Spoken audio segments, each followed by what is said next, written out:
জয় হিন্দ বন্ধুরা। 4 সেপ্টেম্বর 2024 বাংলাদেশ থেকে একটি নিউজ খুব দ্রুত ভাইরাল হতে থাকে। রবীন্দ্রনাথ ঠাকুরের লেখা আমার সোনার বাংলা, যেটা বাংলাদেশের জাতীয় সঙ্গীত, বাংলাদেশ নাকি সেই জাতীয় সঙ্গীত বদলাতে চায়। যে নিউজটা গোটা সোশ্যাল মিডিয়া প্ল্যাটফর্মে ঝড় তুলে রেখেছে। বাট সত্যি কি বাংলাদেশ তার জাতীয় সঙ্গীত বদলাতে চায়? যদি বদলাতে চায় তাহলে কোন গানটিকে বাংলাদেশ তার জাতীয় সঙ্গীত বানাতে চায় এবং কেন বাংলাদেশ তার জাতীয় সঙ্গীত বদলাতে চায়? আসুন আজকের এই ভিডিওর মাধ্যমে জানা যায়।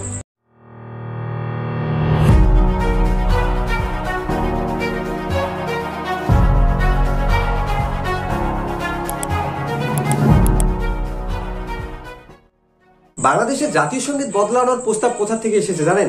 বাংলাদেশে শুরু হওয়া কোটা আন্দোলন থেকে, যে ব্যাপারে আমি অলরেডি দুটো ভিডিও বানিয়ে দিয়েছি।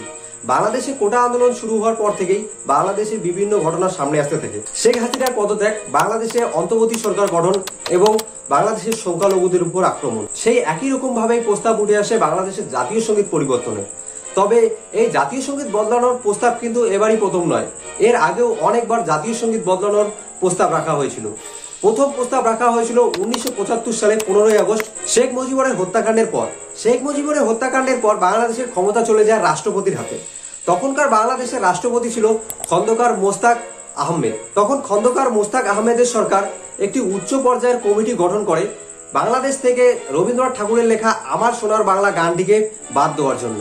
এবং তাদের কমিটি জাতীয় সঙ্গীত বানানোর জন্য প্রস্তাব রাখেন কাজী নজরুল ইসলামের লেখা চল চল, নয়তো ফারুক আহমেদের লেখা পিঞ্জরি, এই দুটি গানের মধ্যে একটিকে।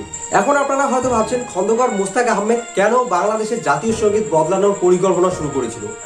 বন্ধুরা, খন্দকার মোস্তাক আহমেদ পাকিস্তানের সাথে ঘনিষ্ঠ সম্পর্ক স্থাপন করতে চেয়েছিল, যার কারণে তিনি বাংলাদেশের জাতীয় সঙ্গীত পরিবর্তনের পরিকল্পনা শুরু করে। বাট এই সময়ে শেখ মুজিবুরের হত্যাকাণ্ডের ফলে বাংলাদেশে প্রচুর উত্তেজনা সৃষ্টি হয়। আর অন্যদিকে বাংলাদেশের নতুন সরকার গঠন হওয়ার ফলে বাংলাদেশের রাজনৈতিক উত্তেজনা তীব্র হয়ে ওঠে। এই রাজনৈতিক উত্তেজনার কারণে এবং জনমতের অভাবে তাদের প্ল্যান ফেল হয়ে যায়। অর্থাৎ সেই সময় বাংলাদেশের জাতীয় সঙ্গীত পরিবর্তনের পরিকল্পনা থেমে যায়। এরপর বাংলাদেশের শাসনভার নেন জিয়াউর রহমান। তিনি বাংলাদেশের শাসনভার নেওয়ার পর 1979 সালে আবার নতুন করে তার আমলেই বাংলাদেশের জাতীয় সঙ্গীত পরিবর্তনের আরেকটি উদ্যোগ নেওয়া হয়। সেই সময় বাংলাদেশের প্রধানমন্ত্রী হন আজিজুর রহমান। তিনি বাংলাদেশের প্রধানমন্ত্রী হওয়ার পর জিয়াউর রহমানকে একটি গুপ্ত চিঠি লিখেন। সেই চিঠিতে বলেন বাংলাদেশের জাতীয় সঙ্গীত একজন ভারতীয় লিখেছেন, অর্থাৎ রবীন্দ্রনাথ ঠাকুর লিখেছেন, তাই এই জাতীয় সঙ্গীত কোনো প্রকারেই বাংলাদেশের জাতীয় সঙ্গীত হতে পারে না।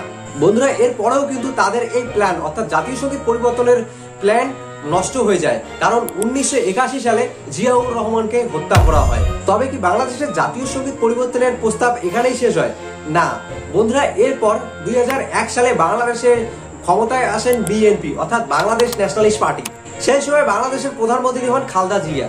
তিনি বাংলাদেশের প্রধানমন্ত্রী হওয়ার পর 2002 সালে বাংলাদেশের তৎকালীন শিল্পমন্ত্রী মতিউর রহমান নিজামী ও সমাজ কল্যাণ মন্ত্রী আলী আহসান মুজাহিদ যৌথভাবে খালেদা জিয়াকে একটি সুপারিশ জমা দেন বাংলাদেশের জাতীয় সঙ্গীত পরিবর্তনের জন্য। তবে তাদের এই প্ল্যানও কিন্তু ফেল হয়ে যায় রাজনৈতিক চাপ আর জনমতের অভাবে। তবে এরপর আর কোনো জাতীয় সঙ্গীত পরিবর্তনের প্রস্তাব আসে না। বাট রিসেন্টলি বাংলাদেশের কোটা আন্দোলনের পর শেখ হাসিনা পদত্যাগ করার পর আবার নতুন করে বাংলাদেশের জাতীয় সঙ্গীত পরিবর্তনের প্রস্তাব উঠে আসে। বাংলাদেশের প্রাক্তন ব্রিগেডিয়ার জেনারেল আব্দুল্লাহিল আমান আজিমি 4 সেপ্টেম্বর বাংলাদেশের নতুন করে প্রস্তাব তুলেন বাংলাদেশের জাতীয় সঙ্গীত পরিবর্তনের। কিন্তু তার এই প্রস্তাবে বাংলাদেশের অন্তর্বর্তী সরকার কোনো প্রতিক্রিয়া দেয়নি। তো বন্ধুরা, আমি ভিডিওটি এই পর্যন্তই রেখেছি।